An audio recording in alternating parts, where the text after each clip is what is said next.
The femur, aka the thigh bone, is the long bone of the upper leg. And like any good long bone, it has a shaft and then some other bony landmarks at the distal and proximal ends that we'll look at in a little more detail. So at the distal end, if we zoom in, then we can see the patella. That's the kneecap bone. The patella is right here, and let's move it out of the way. And now we can see the medial and lateral condyles of the femur. The condyles are these kind of smooth, knuckly things right here. We remember that condyle is from the Greek word for knuckle. And then these kind of lumps of bone on the side are the epicondyles. So these lumps are called the epicondyles. Epi means upon or over, so these are kind of upon the condyles. These are the epicondyles. If we rotate this, we can see these just a little bit better. So we can see that the condyles, we can see the smooth part over here. These condyles run kind of all the way along here. And that's when we think of our knee bending, these basically glide along these superior articulating surfaces of the tibia. And this is where we get that knee joint action. And then the epicondyles are these lumps on the side that serve as attachment points for some other muscles and tendons. We also have the patellar surface, which is this kind of smooth area right in here. This is the patellar surface. If we remember, this is where the patella, the kneecap bone, this is where it was kind of sitting. And so whenever the knee bends, this surface is here, and it just is what the patella kind of glides over. If we move around to the back of the knee over here, then we can see this surface right here. This is the popliteal surface. Popliteal just means back of the knee.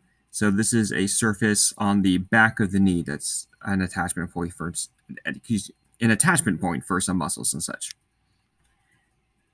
One more view from the front to orient ourselves. This is the medial side. If we zoom in on this part of the knee, we remember the condyle, the epicondyle, and then on the medial side here, there's this kind of extra bony lump, which you can't see too well in this image, but this is the adductor tubercle, this kind of pointy part right over here, and it's called the adductor tubercle.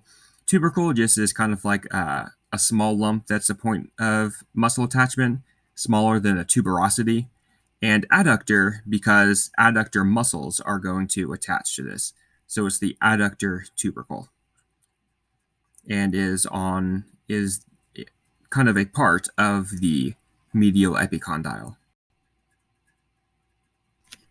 On the proximal side of the femur, we have the head of the femur, is this lumpy part right here, the thing that looks kind of like a head on a neck. This is the neck of the femur. And then we have these two trochanters. We have the greater trochanter, is this big old lump of bone up here, and the lesser trochanter, which you will see a little better on the backside, but is this part right here. And they are connected by an intertrochanteric line. And then on the back side of the femur, let's move around to that. And we can see again, the greater trochanter is this big part up here. The lesser trochanter is this smaller jutting out thing down here.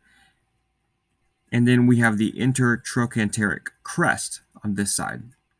So if you think of a crest, like a mountain crest or something, is a lot bigger than a line. So the intertrochanteric crest is on the back side, and it's a lot bigger than the intertrochanteric line on the front side.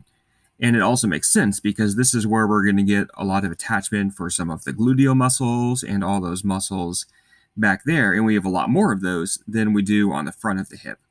So it makes sense for the intertrochanteric crest, the larger section, to be on the back side, and the intertrochanteric line to be on the front, where there's not as many muscles that need to attach.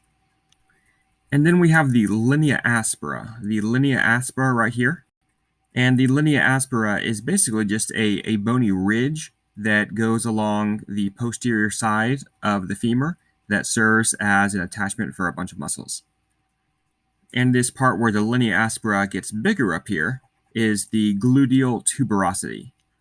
So remember, a tuberosity is kind of like the larger version of a tubercle, and it's called the gluteal tuberosity because this is where some of the gluteal muscles are going to attach. And that can also help you remember that the gluteal tuberosity is on the posterior side of the femur.